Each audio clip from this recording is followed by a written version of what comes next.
బంగారానికి ఎన్నటికీ విడదీయలేని అనుబంధం. పెళ్ళే కాదు, మా ఇంట్లో ఏ శుభకార్యమైనా బంగారంతో మొదలవ్వాల్సిందే. అయితే నా పెళ్లి ఆభరణాల విషయంలో ఒక్కొక్కరిది ఒక్కో చాయిస్. నాకు యాంటిక్ జ్యువెలరీ అంటే చాలా ఇష్టం. చెల్లికి డైమండ్ జ్యువెలరీ నచ్చుతుంది. అమ్మ టేస్ట్ పక్కా ట్రెడిషనల్, నాన్నేమో పక్కా కమర్షియల్.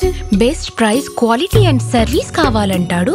ఇక నానమ్మ అయితే తన పాత బంగారానికి 100% బైబ్యాక్ కావాలంటుంది. అయినా నో టెన్షన్.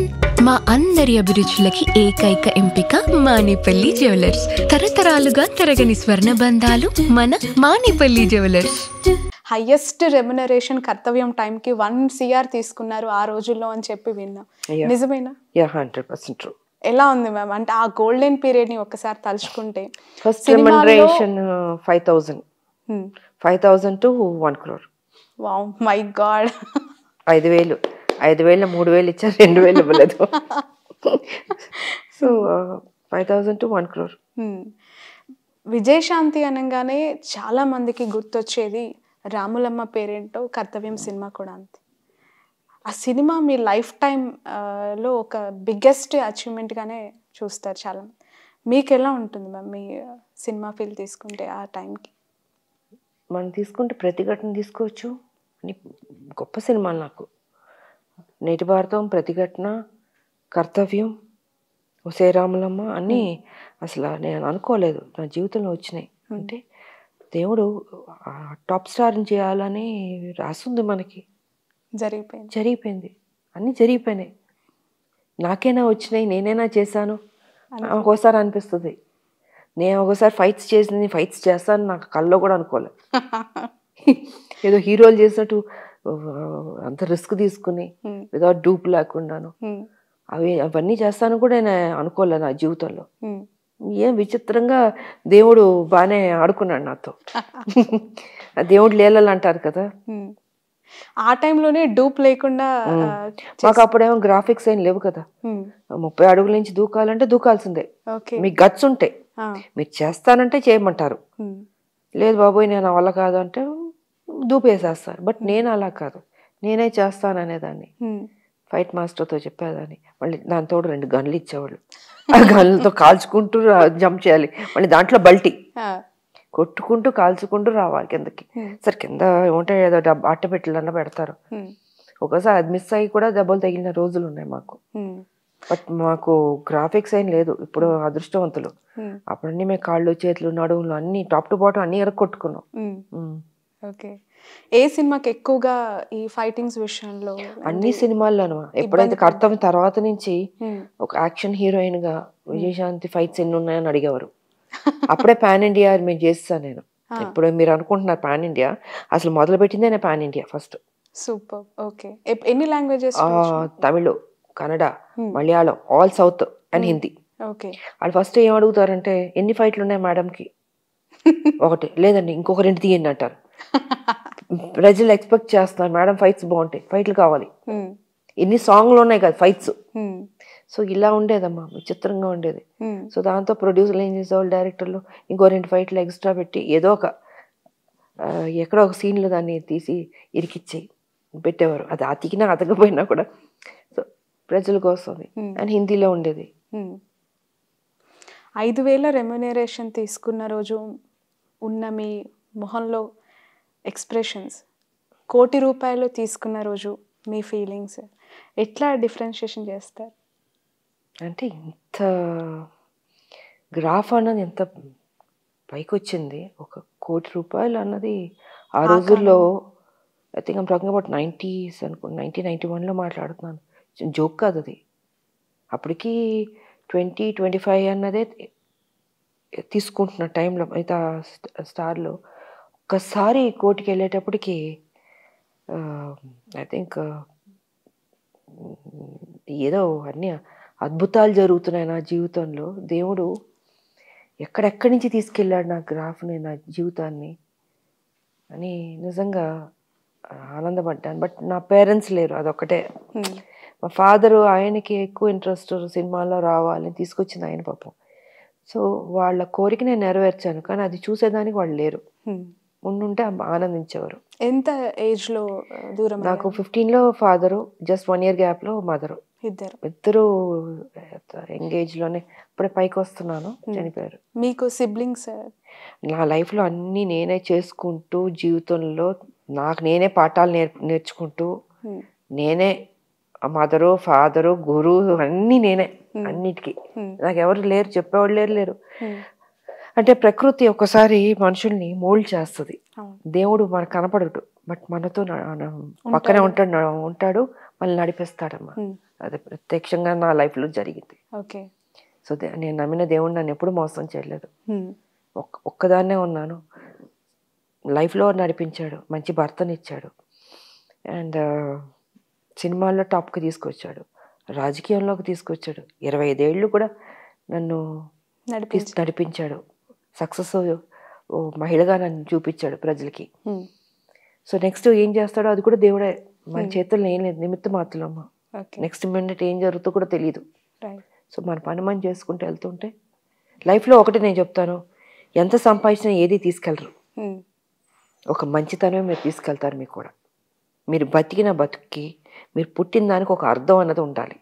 మనం మంచి చేసామా, ప్రజలకి 10 మందికి ఉపయోగపడ్డామా అన్నది మీరు మెయిన్ మైండ్లో పెట్టుకోవాలి. నేను ఇన్ని కోట్లు సంపాదించాలంటే కోట్లు ఏమీ రాదు. మీతో ఎంతమందికి మీరు ఉపయోగపడ్డారు, ఎంతమందిని మీరు ఆదుకోగలిగారు, ఇదే మీకు బ్యాంక్ బ్యాలెన్స్. కరోనా వచ్చింది, డబ్బున్న వాళ్ళు ఎంతోమంది చనిపోయారు, ఆఖరికి వాళ్ళ శవాన్ని టచ్ చేయడానికి కూడా లేకుండా పోయింది. ఆ డబ్బు కాపాడిందా?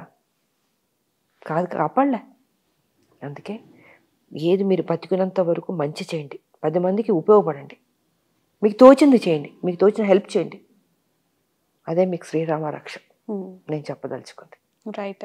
మీ అసలు పేరు శాంతి, మీ పిన్ని గారి నుంచి అంటే మీకు వస్తున్న సక్సెస్, అండ్ తన పేరు కూడా విజయలక్ష్మి అయితే విజయ లలిత. ఓకే, ఏంటి ఆ స్టోరీ ఏంటి మ్యామ్? యాక్చువల్గా నా పేరు శాంతి, ఒరిజినల్ పేరు. పుట్టుకతో మా అమ్మ ఆవిడ పెట్టిన పేరు. సో సినిమాకి వచ్చేటప్పుడు ఫస్ట్ పిక్చర్కి ఆ వి అన్నది మా ఫ్యామిలీలో స్టార్ట్ అవుతుంది, వరలక్ష్మి, విజయ లలిత. సో మా మదర్ ఏమనుకున్నారంటే విజయ్ కూడా యాడ్ చేద్దామని మా మదర్ ఆవిడ యాడ్ చేసింది విజయశాంత్ అని. తర్వాత తెలిసి వచ్చింది అది నార్త్ వాళ్ళకి ఒక దేవుడు అంట ఆ పేరు, ఆయన నాకు తెలీదు. సో ఆ పేరు పెట్టడం జరిగింది, బాగా కలిసి వచ్చింది. I'm happy. విజయశాంతి అనేది మీ సక్సెస్ కి సీక్రెట్ అని కూడా అనుకోవచ్చు. విజయం ఉంది కదా, అంటే ఫస్ట్ పిక్చర్ నుంచి కూడా విజయశాంతి అనే ఫస్ట్ పిక్చర్ లో ఎంటర్ అవ్వక ముందే మా మదర్ పెట్టింది విజయశాంతి. ఓకే, శాంతికి విజయ నాకు యాడ్ చేసింది. విచిత్రంగా ఉంటది పేరు, అదొక పేరు ఇదొక పేరు రెండు కల్పిస్తుంది మా మదర్. రైట్. వరంగల్లో పుట్టి మద్రాస్ కి వెళ్ళి అక్కడ కొంతకాలం లైఫ్ అంతా జర్నీ చేసి ఆ సినిమాల్లో అనేక లాంగ్వేజెస్లో మీరు పడిన ఇబ్బందులు మామూలువి కాదు. ఏం చెప్తారు? ఏముంది, నిజాం పరిపాలన, నిజాం అరాచకం, రజాకారుల దగ్గర నుంచి పెద్ద ఫ్యామిలీ మాది. సో ఆస్తి మొత్తం వదిలి వెళ్ళిపోయాం. సో మళ్ళీ మా 0 పాయింట్ నుంచి స్టార్ట్ చేయాల్సి వచ్చింది. అప్పుడు ఇండస్ట్రీ అంతా చెన్నై కదమ్మా. సో చెన్నై వెళ్ళి బతకాలి కదా, ఇంత పెద్ద ఫ్యామిలీ, సిస్టర్స్ బ్రదర్స్ 36 మంది ఉంటారు మా ఫ్యామిలీలో. చాలా పెద్ద ఫ్యామిలీ, జాయింట్ ఫ్యామిలీ. సో మరి అలా ఉన్నప్పుడు తాతగారు అప్పుడు తీసుకెళ్ళిపోయి ఇక్కడ ఆస్తంతా అలా వదిలేస్తారు. మా తాతగారు కొన్ని వేల ఎకరాలు ఉన్నాయి మాకు, అన్ని ఇళ్ళు. ఎక్కడ మేడం? వరంగల్, ఏటు నగరం, రామనగూడెం. ఓహో, అక్కడ ఛత్తీస్గఢ్ బార్డర్ దాటితే ఛత్తీస్గఢ్. మంచి పరిచయాలు ఉండుంటాయి మీ ఫ్యామిలీ అన్నలతో. ఉంటారు, అందరూ ఉంటారు. మా మదర్ ఫ్రెండ్స్ అందరూ చాలా మంది. లాస్ట్ టైం నేను తల్లి తెలంగాణ అప్పుడు వెళ్ళి మా ఊర్లో అందరికి బట్టలు పెట్టి మళ్ళీ చూసి, బట్ తర్వాత కుదరలేదు, ఈ ఉద్యమాలు వల్ల అసలు కుదరలేదు. నా తల్లి తెలంగాణ పార్టీ అప్పుడు బాగా వెళ్ళాను నేను. దాని తర్వాత ఇక్కడ ఈ గోళ సరిపోయింది మాకు. సో మద్రాస్ కి మొత్తం వెళ్ళి అక్కడ స్థిరపడి, సో మళ్ళీ 0 పాయింట్ నుంచి మొదలుపెట్టి అందరం ఇంకా మా ఫ్యామిలీ పిన్ని వాళ్ళు సినిమాల్లోకి ఆవిడ రావడం, దాని తర్వాత ఎప్పుడో నేను పుట్టడం, మళ్ళీ అక్కడి నుంచి నా సినిమాల్లో నేను హీరోయిన్ అవ్వడం, అలా అలా అలా ట్రావెలింగ్ జరిగి వెళ్ళింది లైఫ్. ఓకే మేడం, ఎక్కువగా సినిమాలు చేశారు అండ్ అనేక లాంగ్వేజెస్తో మీకు టచ్ ఉంది. టాలీవుడ్, కాలీవుడ్ ఇట్లా చూస్తున్నప్పుడు వ్యత్యాసం ఎట్లా కనిపిస్తూ ఉంటుంది? అంటే మన cinema respect towards women women hero లేదు లేదు, అన్ని చోట్ల రెస్పెక్ట్ ఉందమ్మా. అది నార్త్ సినిమాలు చేసిన, హిందీ సినిమాలు చేసినప్పుడు కూడా ఆ రెస్పెక్ట్ అన్నది బాగిస్తారు మహిళలకి. అండ్ అన్నీ దీంట్లో ఉంటుంది. ఎక్కడ కొంచెం కొంచెం అక్కడక్కడ కొంత పోజులు కొడతారు కానీ, బట్ ఓవరాల్గా బాగానే ఉంటుంది. మీకు వచ్చినంత క్యారెక్టర్ ఎలివేషన్స్ అంటే ఆ సినిమాలో ప్రతి సినిమా ఒక డిఫరెంట్ ఎక్స్పీరియన్స్, అంత స్కోప్. లేడీ ఓరియంటెడ్ అంటే ఇంకా విజయశాంతికి మించి టాలీవుడ్లో ఎవరూ లేరు. ఆఫ్ కోర్స్ ఇప్పటి వరకు కూడా అలాంటి ఎలివేషన్ ఉన్న క్యారెక్టర్స్ ఎక్కడ ఎవరు చేసిన దాఖలాలు కనిపించట్లేదు. ఈ రోజుకి కూడా క్యారెక్టరైజేషన్స్లో హీరోయిన్స్కి వస్తున్న పాత్రలు జస్ట్ అందం, అభినయం, డాన్సెస్ వీటికే పరిమితం అయిపోతున్నాయి అంటే ఏం చెప్తారు మేడం? ట్రెండ్ మారింది, ఇప్పుడు ట్రెండ్ మారింది. ఎందుకు పాపం వాళ్ళకి అది రావట్లే. అప్పుడు డైరెక్టర్లు అంటే హీరోయిన్ ఓరియంటెడ్ ఫిల్మ్స్కి బాగా స్కోప్ ఇచ్చేవారు. అంత మంచి సబ్జెక్టులు క్యారెక్టర్లు ఉండేది. బట్ దాంట్లో కూడా నాకు ఎక్కువ కుదిరింది. ఐ థింక్ ఆమె చాలా లక్కీ అనుకుంటా నేను. దాని తర్వాత డైరెక్టర్లు అంత ప్యాటర్న్ మారింది, సబ్జెక్టులు స్టైల్ మారింది. రేర్ అనుకుంటా ఎక్కడన్నా అలా రావడం హీరోయిన్ ఓరియంటెడ్ మూవీస్ అనుకుంటున్నాను. బట్ ఎందుకో వాటి మీద తక్కువ ఉంది ఇప్పుడు ప్రయారిటీ. మరి ఎందుకో ఎలా చూస్తూ ఉన్నారు? పాన్ ఇండియా లెవెల్ ఆస్కార్ బరిలోకి మన సినిమాలు, మన పాటలు, మన గ్రామీణ వాతావరణం వెళ్ళటం, తెలుగు నేటివిటీని అంతెత్తులో మనం చూస్తూ ఉన్నాము. నిజంగా గొప్ప విషయం. ప్రపంచం అంతా చూస్తుందంటే ఆ స్థాయికి తెలుగు సినిమాలు వెళ్ళడం అనేది చాలా గొప్ప విషయం. సో నిజంగా ఆనందపడాలి ఆ స్థాయికి అనేది. ఇప్పుడు ఎక్స్పెక్ట్ చేయలే.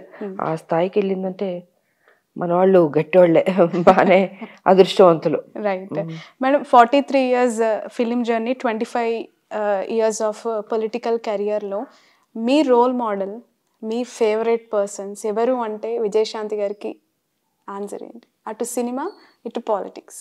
సినిమా అంటే అప్పుడు రామారావు గారు హీరోగా, సావిత్రి గారు అన్ని మంచి మంచి సినిమాలు ఉన్నాయి వాళ్ళకి. సో బాగా నచ్చేది నాకు. అంటే అందరూ హీరోలకు ఒక్కొక్క టాలెంట్ ఉంటుందమ్మా. ఒకళ్ళు తక్కువ, ఒకళ్ళు ఎక్కువ.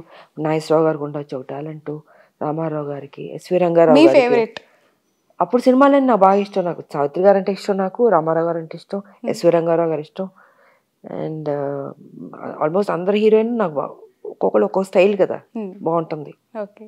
ఇప్పుడున్న హీరోస్లో అందరూ బాగానే చేస్తున్నారు. బాబు, మహేష్ బాబు బాగుంటుంది. అండ్ బన్నీ, చరణ్ అందరూ ఎవరి కాళ్ళు బాగా కాదు, అందరూ బాగా చేస్తున్నారు. అంటే నిజంగా ఒక్కొక్కరికి ఒక స్టైల్ ఉంది కదా. సో అందరూ బాగా చేస్తున్నప్పుడు మనం ఎవరిని తక్కువ చేయలేం కదా.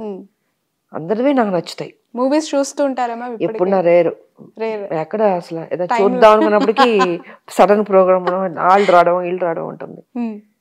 గ్యాప్ దొరికినప్పుడు. చిరంజీవి గారిది అండ్ రీసెంట్ గా బాలకృష్ణ గారివి 2 కొత్త సినిమాలు వచ్చాయి, వాల్తేరు వీరయ్య, వీరసింహారెడ్డి. నేను చూడలేదు. అసలు టచ్ లో ఉన్నారా మ్యామ్ మీతో పాటు చేసిన హీరోస్? లేదు టచ్ లో. మొన్న 13 ఏళ్ల తర్వాత ఆ సినిమా చేశాను.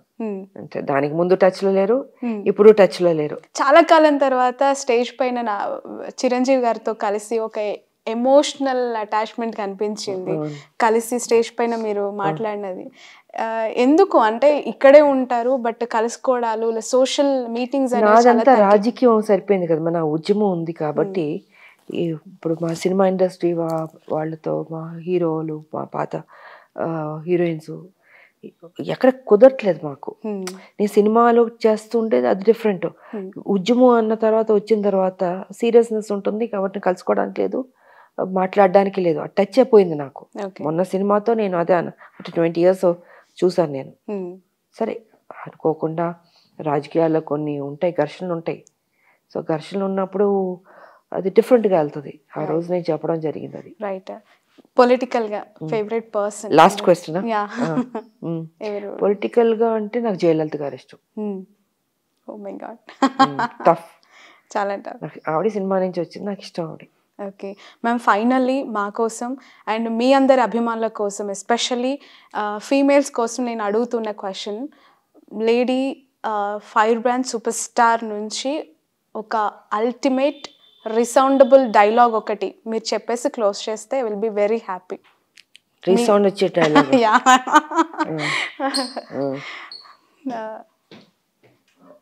సౌండ్ వచ్చే డైలాగ్ ఏం చెప్పగలను? వైబ్రేషన్ అట్లీస్ట్ ఆ ఎనర్జీ అంతే కళ్ళల్లో చామ్ అలా చూస్తూ మాకు ఆ డైలాగ్ చెప్తే ఇంకా అసలు అల్టిమేట్. జై తెలంగాణ. మై గాడ్, భారత్ మాతా కీ జై.